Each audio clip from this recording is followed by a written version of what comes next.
Need to download your data from Baserow for reporting, backups, or use in another application. Baserow makes it easy to export your database information into common file formats. In this guide, I'll show you how to export data from Baserow in 2026. Start by opening Baserow in your web browser and signing in to your account. Then navigate to the workspace and database that contains the data you want to export. Once you're inside your database, open the specific table that contains the records you need.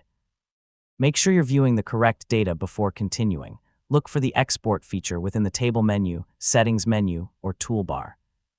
Depending on the current version of Baserow, the Export option may appear in a slightly different location. Select your preferred export format. Common options may include CSV or other supported file types.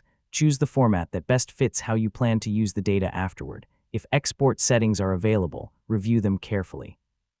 You may be able to choose which fields, records, or views are included in the exported file. Taking a moment to verify these settings can save time later. After confirming your settings, start the export process. Baserow will generate the file and provide a download option. Save the file to a location that's easy to find. Open the downloaded file and quickly review the contents. Check that your records, columns, and formatting were exported correctly. It's always a good idea to verify important data. And that's how to export data from Baserow in 2026. Whether you're creating backups, sharing information, or moving data between platforms, exporting your records only takes a few steps. So your data is now ready to use wherever you need it. Thanks for watching.